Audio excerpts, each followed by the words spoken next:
로마서 이제 6장을 우리가 보도록 하겠습니다. 그 로마서 6장 들어가기 전에 이제 우리가 로마서 5장을 한번 복습을 하고 들어가도록 할게요. 이 5장에 보면은 5번에 걸쳐서 이제 더욱더라는 말이 표현됩니다. 더욱더. 9절에 보시면, 그죠? 그분의 피로 말미암아서 의롭게 되었대요. 근데 더욱더 그분을 통해 진노로부터 구원을 받았다고 합니다. 더욱더. 그리고 10절에 보면 우리가 원수 되었을 때 하나님의 아들의 죽음에 의해서 하나님과 화해하게 되었다면 화해하게 된 자로서 더욱더 그분의 생명에 의해 구원을 받을 것이기 때문이라고 그래요. 더욱더 그분의 생명을 받는다고요. 그리고 15절에 가서 보면 예수 그리스도에 의한 은혜로 말미암은 선물이 많은 사람에게 더욱더 넘쳤다고 합니다. 더욱더. 그리고 17절에 보면 한 사람 예수 그리스도를 통해서 더욱더 생명 안에서 군림하리라 이 말씀을 하고 있습니다. 의의 선물이 더욱더. 그리고 20절에 보면 죄가 넘친 곳에 은혜가 더욱더 넘쳤다고 그래요. 이렇게 5장에 보면은 더욱더라는 표현이 나온단 말이에요. 근데 이 더욱더라는 말이 6장에서 이제 이야기할 내용과 관련이 있어요. 우리는 아무런 행위도 없이 구원을 받았잖아요. 그죠? 하나님의 은혜로 주님의 눈앞에서 의롭다함을 받은 사람들입니다. 우리는 구원자이신 예수 그리스도를 통해서 죄사함을 받았단 말이에요. 그분의 피값으로 구속되었습니다. 예수 그리스도는 죄로 인해서 화해의 헌물이 되셨어요. 그래서 우리가 죄를 지어도 우리를 위한 변호인이 바로 예수 그리스도이십니다. 그래서 우리는 이러한 사실을 로마서 3장, 4장, 5장에서 살펴봤어요. 그래서 이 세 장에서 증언하고 있는 이러한 진리를 제대로 이해하지 못하는 사람들이 하나님의 은혜가 있기 때문에, 은혜로 우리가 구원을 받았기 때문에 그 안에서 뭐 죄를 지어도 되는 그러한 자격증이라고 생각을 해요. 그러니까 하나님의 은혜가 죄를 지어도 되는 자격증인 것처럼 생각을 한다는 것이에요. 그래서 로마서 6장에는 이제 이러한 질문으로 시작이 되는 것입니다. 6장 1절. 한번 읽어보도록 할게요. 시작. 그러면 우리가 무슨 말을 하겠느냐? 은혜가 넘치게 하려고 우리가 죄 가운데 거하겠느냐? 이러한 질문이 나오는 것이에요. 우선적으로 이제 1절부터 10절까지는 예수 그리스도의 이제 연합을 위한 기록이라고 보시면 됩니다. 많은 용서를 통해서 은혜가 넘치게 하려고 계속 죄를 짓는 삶을 살아야 되냐? 그 이야기를 하고 있어요. 그렇죠? 은혜가 죄 위에 군림하려면 은혜가 넘쳐야겠죠. 그죠? 근데 그 은혜가 넘치게 하기 위해서는 그러면 죄가 더 많이 지어져야 되는 거 아니냐? 작은 죄를 지면은 은혜가 작게 적용이 되고 많은 죄를, 큰 죄를 지면은 은혜가 더 크고 많이 베풀어지는 거 아니냐? 그 얘기를 하고 있어요. 그래서 로마서 5장 20절에도 보면은 율법이 들어온 것은 범죄가 넘치게 하려 함이라고 기록이 되어 있잖아요. 그래서 죄가 넘친 곳에는 은혜도 더욱더 넘쳤다는 말씀이 있듯이 죄를 10개를 졌으면 그 죄를 10개를 용서해 주신 그 은혜가 적용이 될 거 아니에요. 그죠? 만일 죄를 200개를 졌는데 용서받았다면 200개의 은혜를 받은 것이라고 그런 이상한 논리로 주장을 하는 것이에요. 그죠? 그래서 인간의 생각이 그런 겁니다. 주님의 은혜가 넘치게 하려면 내가 그만큼 죄를 져야겠다. 그건 잘못된 것이죠. 심지어는 이제 하나님께서 내가 죄를 더 많이 지을수록 나에게 더 많은 은혜를 베풀어 주셔서 상대적으로 하나님의 영광이 더 높여진다는 것이에요. 누가복음 7장 41절 42절 한번 보도록 할게요. 그분께서 이르시되 빚을 준 어떤 사람에게 빚진 사람 둘이 있어서 하나는 500데나리온을 빚지고 다른 하나는 50데나리온을 빚졌는데 그들이 전혀 갚을 것이 없으므로 그가 그들 두 사람에게 그들의 빚을 너그러이 탕감해 주었으니 그러므로 내게 말해보라. 그들 중에 누가 그를 더 사랑하겠느냐 하시매. 예. 시몬이 대답하여 이르되 내 생각에는 그가 많이 탕감해 준 사람이니이다 하니 그분께서 그에게 이르시되 네가 옳게 판단하였도다 하시고. 예. 그렇죠. 우리 입장에서는 죄를 더 많이 지은 사람이 하나님의 은혜를 더 많이 받은 사람일 수도 있어요. 그죠? 예. 하지만 주님께 더 사랑을 받기 위해서 더 많은 죄를 지어야 된다는 것은 아니라는 것입니다. 예. 이런 질문을 하는 자체가 하나님의 은혜가 무엇인지 제대로 알지 못하는 증거예요. 예. 그래서 성령님께서는 이러한 질문에 대해서 이제 2절에 대답을 해주고 계십니다. 2절 돌아와서 읽어보도록 할게요. 시작. 결코 그럴 수 없느니라. 죄를 향해 죽은 우리가 어찌 그 가운데서 살겠느냐. 네, 이 말씀을 하고 있어요. 결코 그럴 수 없느니라. 이 말을 하고 있습니다. 근데 이게 영어로 보면 God forbid예요. 네. 하나님이 금하셨다. 이 말이에요. 네. 죄에 대하여 죽은 우리가 그 죄 가운데 살 수 없도록 하나님이 금하셨다는 얘기예요. 예. 하나님이 금하셨으면 절대 불가능한 일인 것입니다. 그죠? 우리의 혼이 지금 예수 그리스도 안에 들어왔잖아요. 그죠?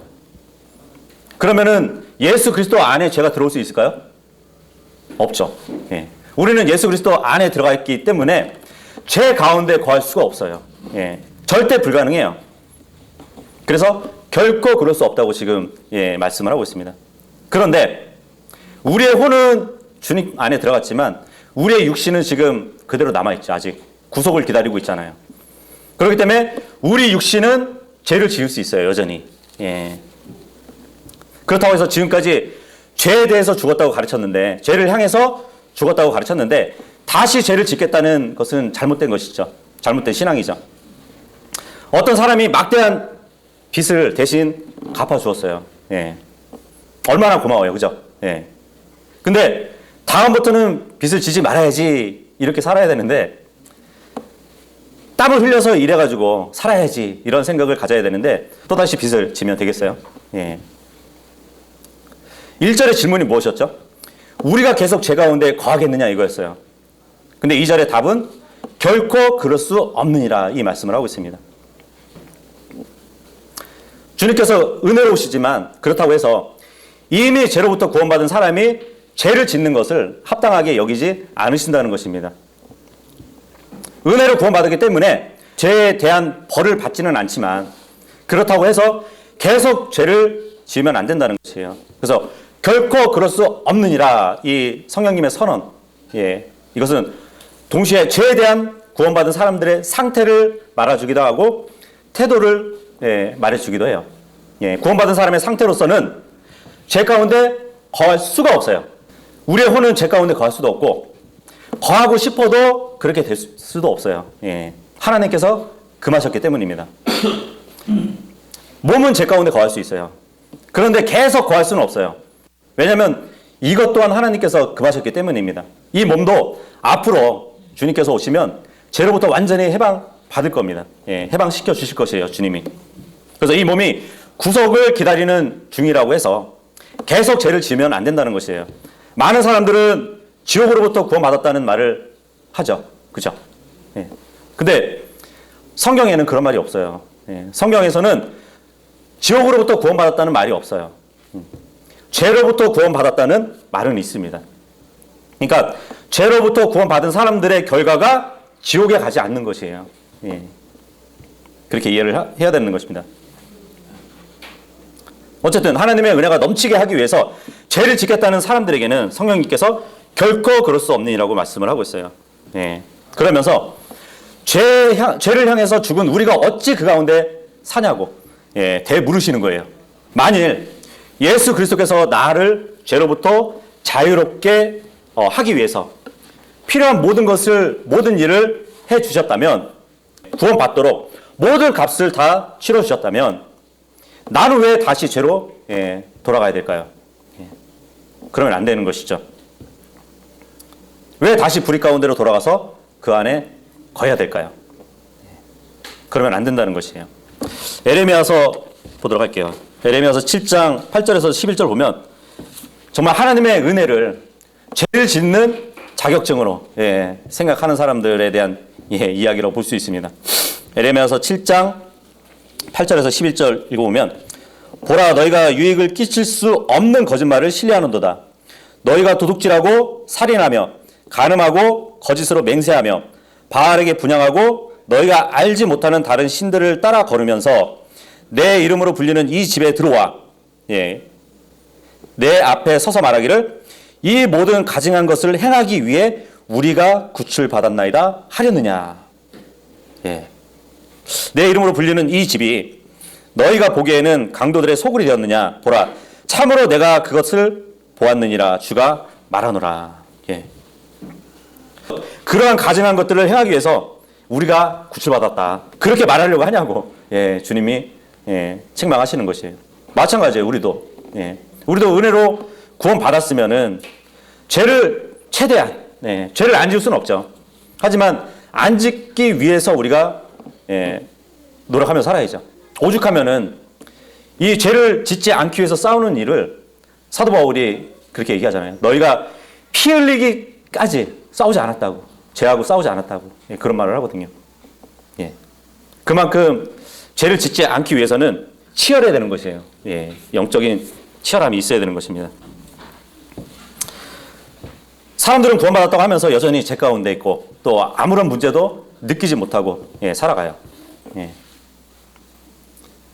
구원받았다고 하면서도 여전히 도둑질하고 간음을 하면서 살아가요. 그러면서 아무런 느낌도 갖지 못하고 살아가고 있습니다.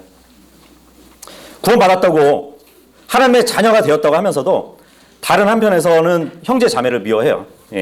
그리고 아무런 문제도 느끼지 못하고 있습니다.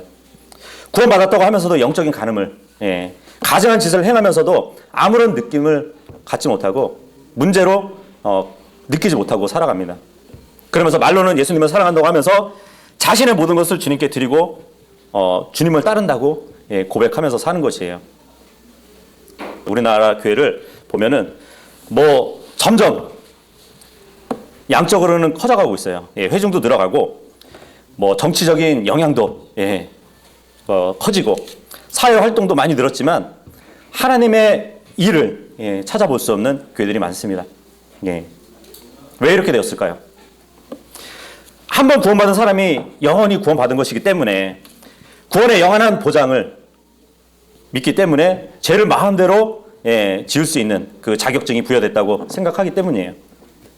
그런 생각이 정말 교회와 또 그리스도인을 망치는 끔찍한 일이라는 것을 모르고 있습니다.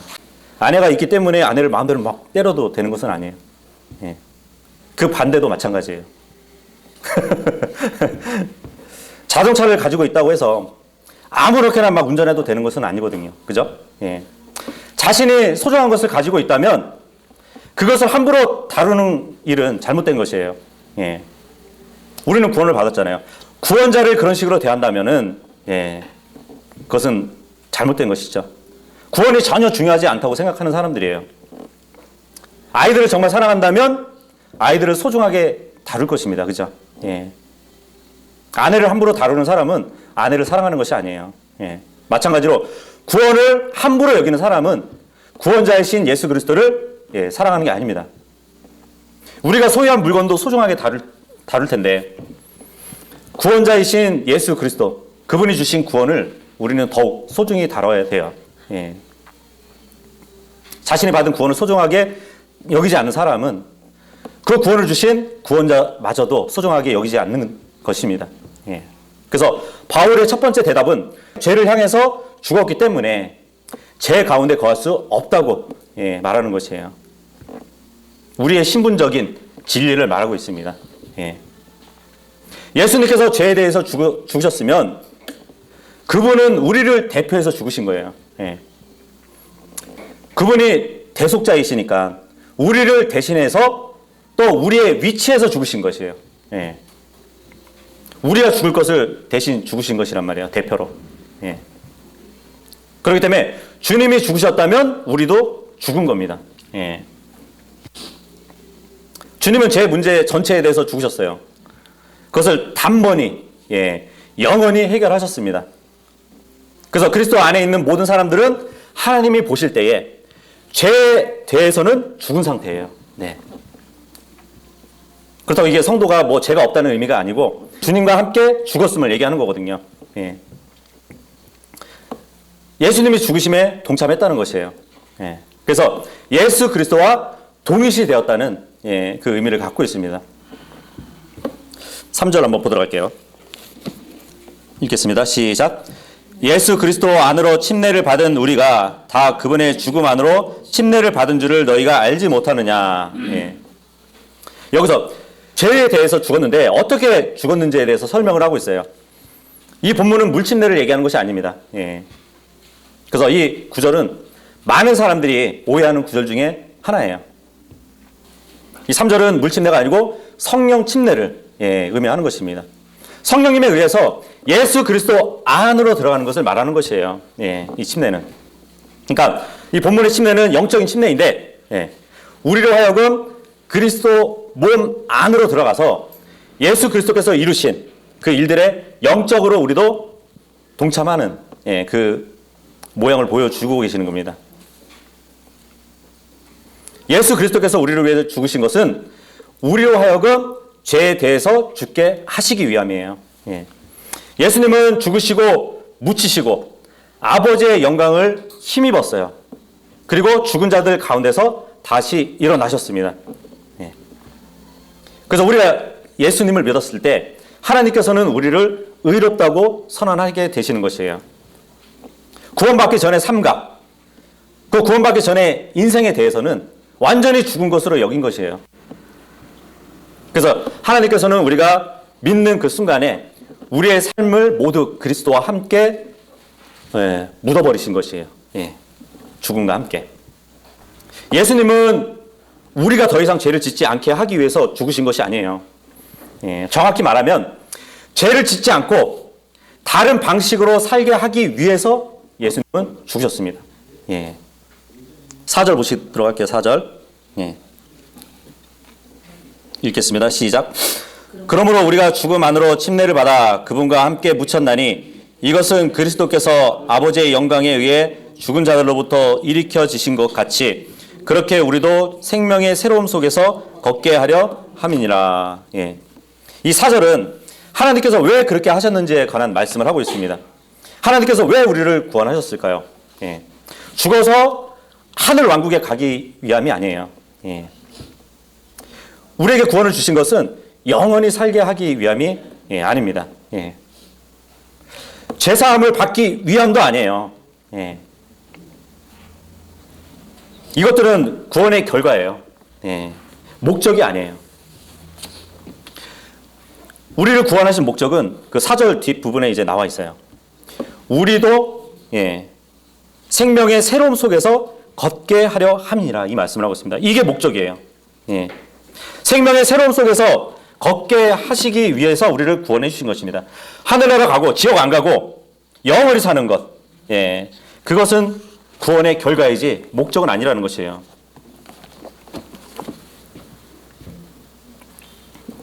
새 사람이 새 생명 가운데 행하기 위해서 구원해 주셨다고 합니다.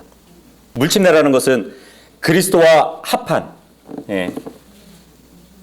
그 모양을 외적으로 이제 보여주잖아요. 그죠? 그 성도가 침례를 받을 때 거기에는 이제 자신의 옛 자아를 죽이는 장례식이 포함되어 있습니다. 물속에 딱 들어가면은 그죠? 무덤에 들어가는 그 몸을 보여주잖아요. 그리고 거기서 물에서 일어날 때는 우리를 구원하신, 우리를 부활시키시는 그 또 외형적인 모습을 보여주고 있죠. 그래서 옛 생활 방식은 죽이고 새로운 인생을 살게 하기 위한 그 외적인 모양을 보여주고 있습니다. 5절로 가보도록 할게요. 5절이요. 읽겠습니다. 시작. 만일 우리가 그분의 죽음과 같은 모양으로 함께 심겨졌으면 또한 그분의 부활과 같은 모양이 되리라. 구원받은 사람들은 부활하신 예수 그리스도와 같게 될 것입니다. 죄 가운데 죽은 아담의 모양이 아니라 부활하신 예수 그리스도와 같아질 것이에요.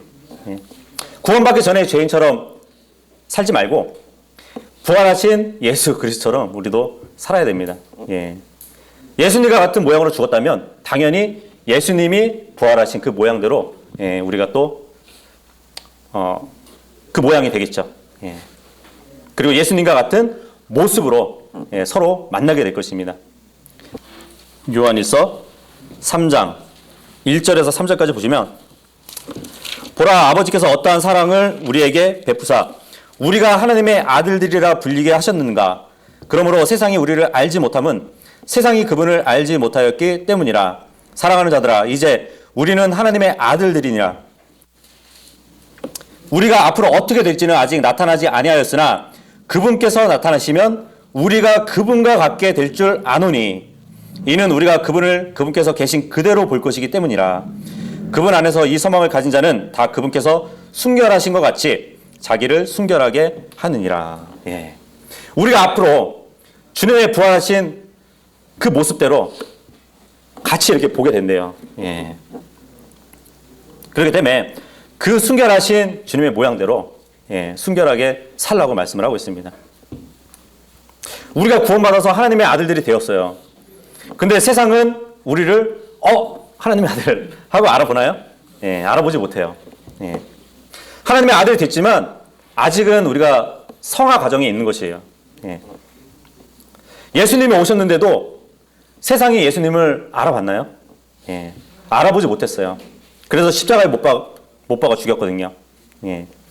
유대인들도 자신들의 하나님이신 그분을 알아보지 못했습니다. 하지만 현재 지금은 사람들이 우리를 하나님의 아들들로 알아보지 못하지만 우리의 신분은 확실히 하나님의 아들들이에요. 그죠?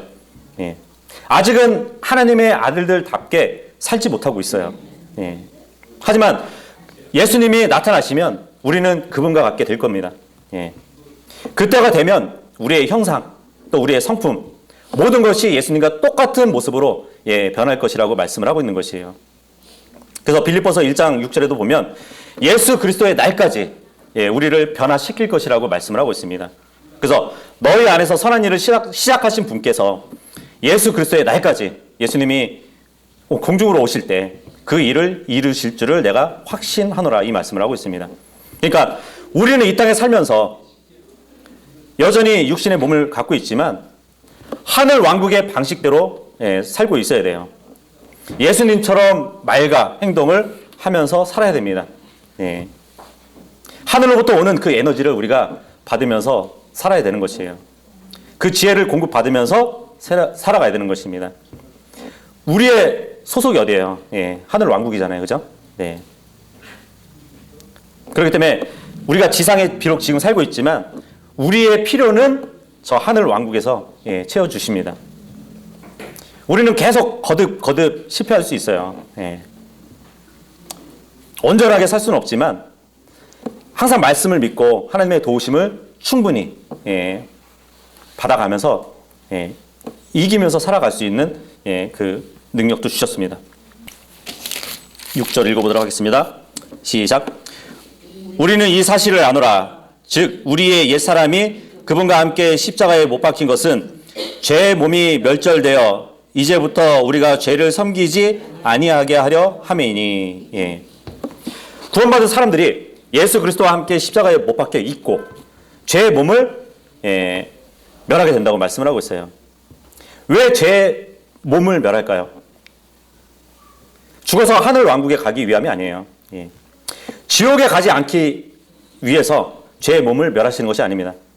영원한 생명을 누리기 위함도 아니에요. 그 이유가 뭐냐면 이제부터 우리가 죄를 섬기지 아니하게 하려 함이라고 말씀을 하고 있는 것입니다. 이게 바로 우리의 구원의 목적이에요. 우리가 죽어서 하늘 왕국에 가는 것은 구원의 결과라고 말씀드렸죠. 우리를 구원하신 이유는 우리가 더 이상 죄를 섬기지 않게 하기 위한 것이라고 말씀을 하고 있습니다.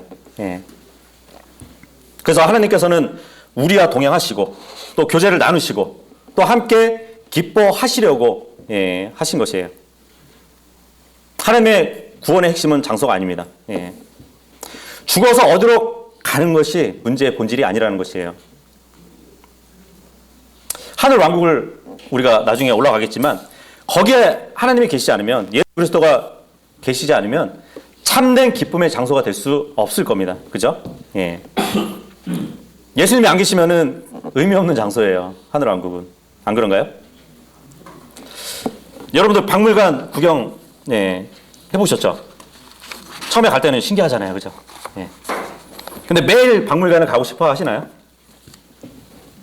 그러진 않을 거예요. 어떤 분들은 이 도시에서 떠나서 별장이나 하나 짓고 거기서 살아야겠다 하지만 거기서 눈을 눌러서 살 수는 없을 것이에요. 예.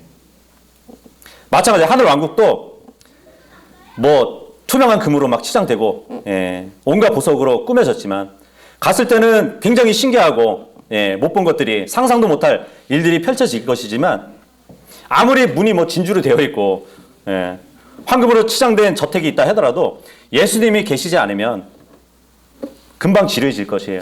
예. 의미가 없어질 겁니다. 그죠?